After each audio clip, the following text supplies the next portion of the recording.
I heard a rumor that the PulseChain community should watch this video of Richard Hart. It is an audio excerpt and it gives you some insight as to how he thinks in terms of preferences about where to direct people, and maybe it has some clues for his actions in the future. Let's listen to Richard. I think you'll find that fascinating. I think the dream would be to put enough money aside that you could live off the interest. Yeah. In something that isn't crypto. Maybe that's what I'm doing. I don't know. You never know. Then you could do whatever. You know what my thing is? It's the whole best thing. So his first part is talking to someone, and I think you're asking him, hey, what diversification should we have in altcoins or crypto and stuff, right? Talking about obviously when he had Hex, I think. And he said, you should basically have enough so that you just never have to sell your crypto. Probably what Richard did. Yeah, he just never had to sell it. You're the Warren Buffett of crypto at that point because you get the enormous growth rates. It's about to get a whole lot juicier. Let's go. Sure. You could do, why do I want to do the token stuff? Because it's the best thing right now. That's the best thing I could do as a human being right now. And what's the second best thing? Talk my book and tell people why the decisions I made with crypto are the right ones. That's what I'm doing. That's basically what I like to do. Is talk to people, learn, and share those learnings. A lot of people wanted me to slam you on the token stuff. Go ahead. I'm ready. I don't know anything about it. I don't have the energy or the interest. It's very simple. No, it's very simple. Here's my honestly. If I were to slam you, I would have done some research. I didn't. I'll slam myself. I don't care. I'm still building the thing. You can desuck it for me. Great. My attitude on this is that you have demonstrated to me in my degree of comprehension and satisfaction that you are part of my team, much like Wayne has. And I could spend time reducing the size of my team, or I can just accept you into it. And if you win, great, and if you lose, fine. And if you screw over the other team members, then we'll deal with it then. But my suspicion is that nobody on my team is going to probably be buying your token. So why do I care? Maybe they will, and that's fine. But I don't see it as being a productive use of my time. Yeah. I was going to spend some time crap talking someone that I feel is on my team as well today about ICO regulation stuff, and I said, you know what? I'm not going to do that because you go forth. I don't feel like crap talking ICOs against you today. Usually I'm game, but for some reason, I feel nice that Bitcoin's price is so high, and I'm just going to be a little more tranquil and let it slide. Yeah. Funny how that works. Savage people, because imagine how much time I would spend every day savaging stupid ideas on site. I'd be a very busy boy. At this point, yes. Oh my God, yes. It used to be something that was conceivable. I got completely outgunned trying to do that. So the first insight I want to pay attention. Okay, so Richard just shares hey. Imagine how much time I would be wasting if I'm trying to make the world a better place, I just try to tell people about, decisions and what to do things out here.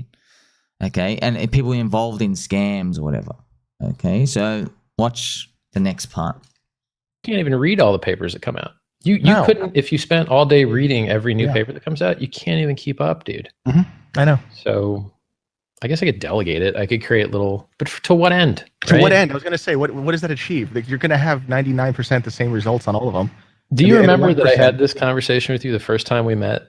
That what's your end game? That you're going to just spend all your time trying to convince people to not get scammed, and they're going to get scammed anyway. Yeah. Because the only people that'll actually watch you are the people that wouldn't have fallen for their crap already, for the most part. Well, yeah, that's another interesting way to think. That's how he thinks. What a waste of time to just constantly talk to people. Hey, here's how to not get scammed. Because the people listening are precisely the people who probably don't fall for that stuff anyway. Right? The people you're trying to help, you're not even helping them. You're just repeating stuff to everyone out there. Okay? So only a different level human thinks like this. Okay? Let's go deeper.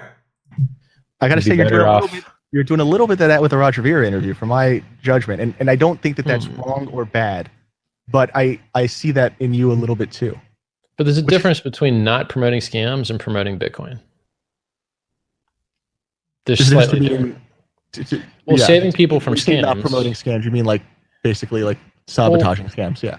Well, yeah, you sabotage scams and then they buy a timeshare because oops, you didn't sabotage that one. You're bad. Agreed. Right? Yeah, exactly. So I believe that proactively representing a singular path which consumes liquidity is better than trying to lose the asymmetric warfare of infinite bullshit and limited time at a 10-to-1 ratio to argue against bullshit. So, a couple of words there. It's basically calls it asymmetric warfare, where there's like infinite scams and poop coming out every day. Remember, this is like, hex days. Now we have like literally pub fun JPEG casino trash. So it's basically, right, just shows you. It's like, hey, instead of trying to call out the 47,000 minted LA Vape Cabal trash every day, it's better maybe for another solution. Okay. Any hints? You're better off making a path where you have a liquidity route, I guess, from the place you don't want people to go to the place you do want them to go. So he continues. You're better off spamming wholesome memes than you are fighting bad ones. I'm with you there. And that is something that I've come to the conclusion in very recent time. And that's kind of where. So I heard a rumor that this video is quite important for the future of PulseChain. Now, it might lead you to think about how do you create a liquidity route from the stuff that you probably shouldn't be going towards if you're Richard into the stuff he does want you to go towards. How do you do that? I don't have all the answers. I don't know. In a simple world, like, oh, someone owns Bitcoin and Ethereum, they might sell them in their Euphoria and rotate in. Maybe that's what happened with Hex. Don't have any evidence directly, but doesn't take a genius to figure out that's precisely what happened, okay? So basically the big rotational pump, yeah, this was after Richard believed Hex and Ethereum and Bitcoin had topped out. So Hex went on its final nuclear run out here. So I wonder what tricks he's got up his sleeve to do that, you know? And like, if you're asking, like, what I just like to throw out some ideas. Look, I'm not him, okay?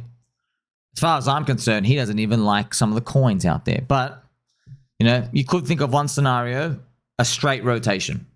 I don't know. Sell a couple of thousand to BTC when Bitcoin hits 250K and then rotate it in.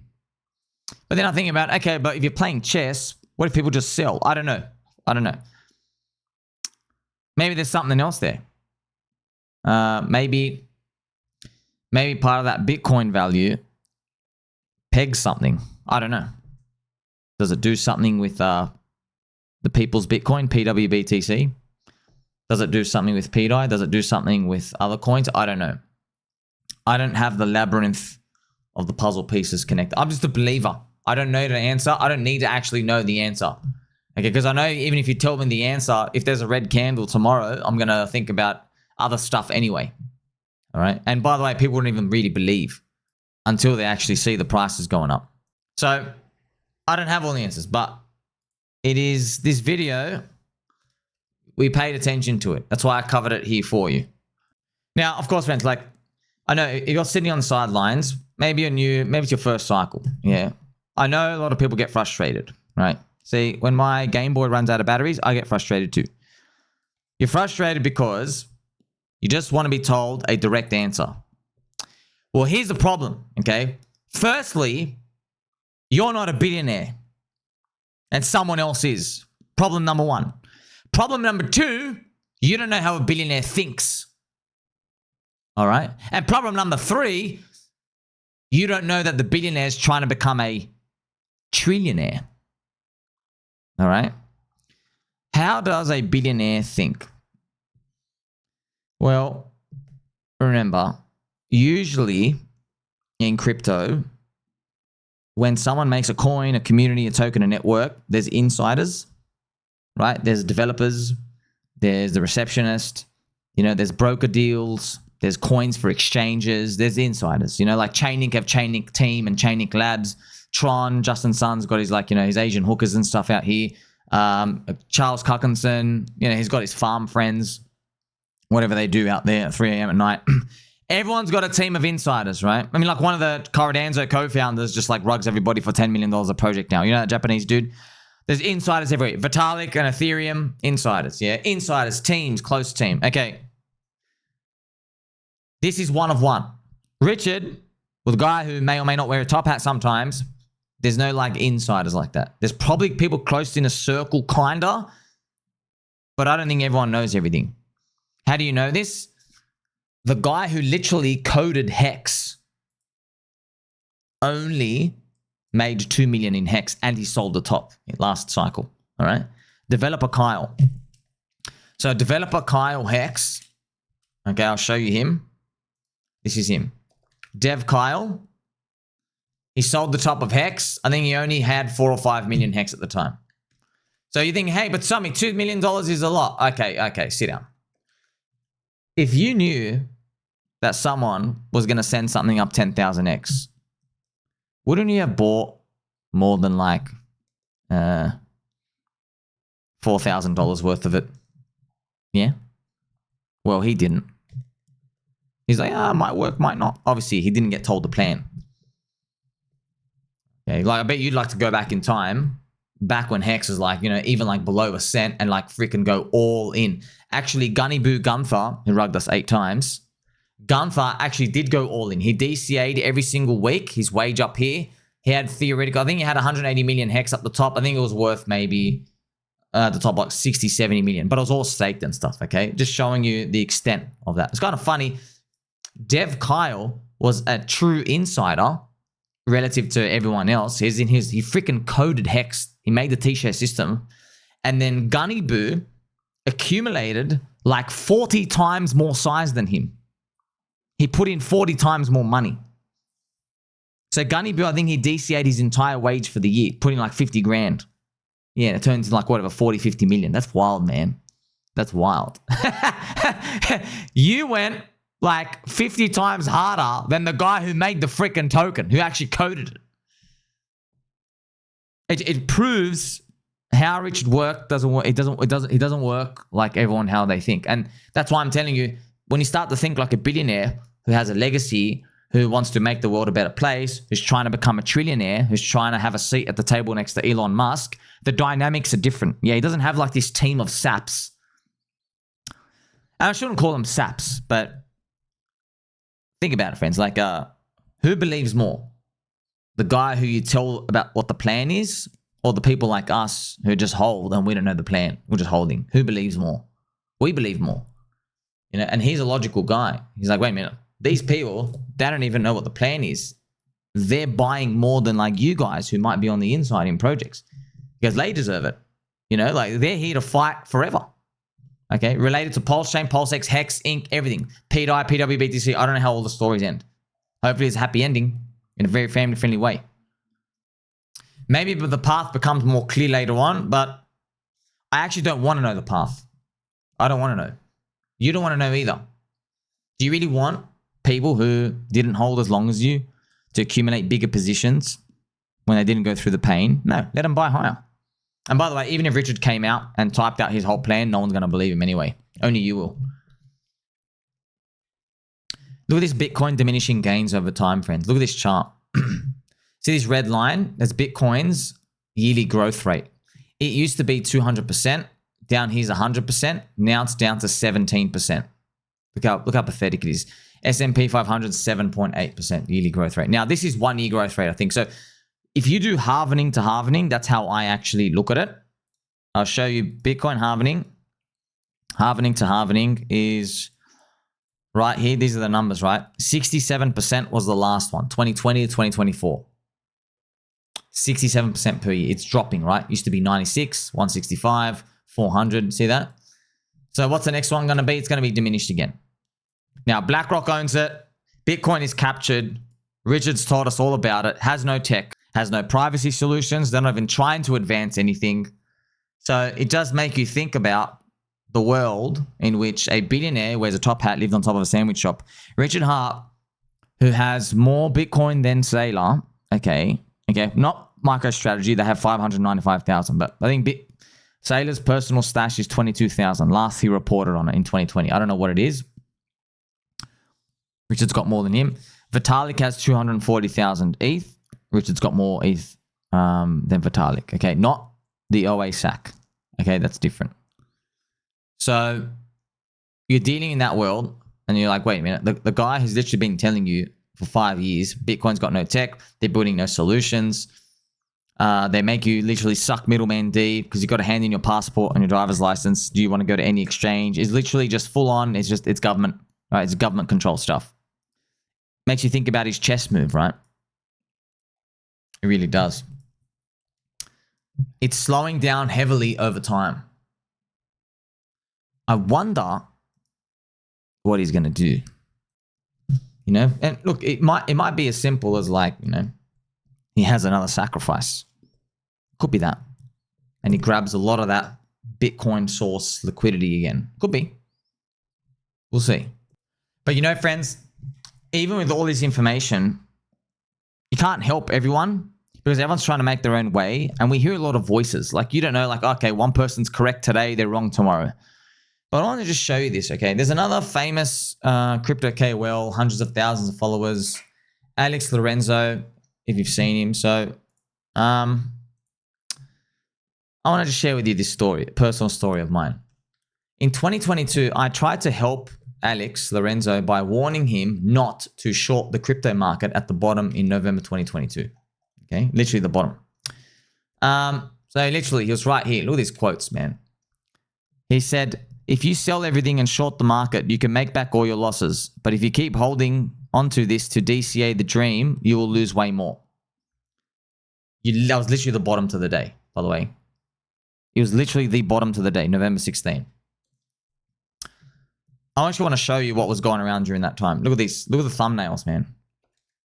The crypto dollar cost average strategy is a lie. That's what actually happened at the bottom. Now, I'm not here to target him, okay? He blocked me. So we have to make a nickname. But this is what happens, right? Markets go so far down in the bear, you were considered racist and homicidal if you were like bullish on anything long term. You're not even allowed to say the L word long term or DCA. No one to hear it. Okay. That is going to do the polar opposite emotional effect to the upside. And I believe we're going to get it in altcoins. I don't know how it's going to sniff itself out, but it would be interesting what type of mania we could see in PulseChain if a lot of Bitcoin people capitulate, right? Amongst many other crypto communities. So, you know, instead of like listening to my advice, what did he do? He blocked me on Twitter, kept his shorts, got liquidated on everything on the way up, right? Look, I even mentioned kindly here. Okay, look, Mr. Lorenzo believes in Hex and PulseChain, but he made a crucial mistake with the crowd. He forgot that the market is pricing in the future. Selling crypto after a minus 90% is a dangerous game, especially to get short on leverage. Our strong hands were buying. Okay, that's what the markets do, friends, okay? Pricing in the future. So everywhere, I want to show you this story, okay? There's many, many facets of this. It's interesting. Big KOL knows about PulseChain and Hex. Okay? The mind share's there. They know of Richard. They know of the top hat. It's waiting. It's lurking. The sleeping dragon's ready to awaken. Yeah, we need the business cycle to go up. The timing's not right. I was hoping the timing would be right 15 months ago. It's still not. But I want to just give you that small window because a lot of people tend to forget, friends, that everyone has heard of us. Everyone in crypto has heard of us. They just think we are toothless, trailer park, trash, who smoke meth all day fornicate with our sisters, and do nothing else. And you know what? They're right. But they forgot one thing. We also believe. And I bet you don't even trust what I'm saying, but I'm going to tell it to you anyway. You will only see how much they remember Richard when you see this, okay? When you start to see these green candles and the valuations are higher, it's all going to come together. So it's going to be interesting. How does Richard do his chess move, huh? Think about the very first video I played for you at the beginning of this, friends. How Richard thinks, all right? What is he going to do to get liquidity and focus away from stuff that's suboptimal, Bitcoin, and into stuff that's optimal, PulseChain? What's he going to do? Only one way to find out. Like, subscribe, belly button, or catch you soon.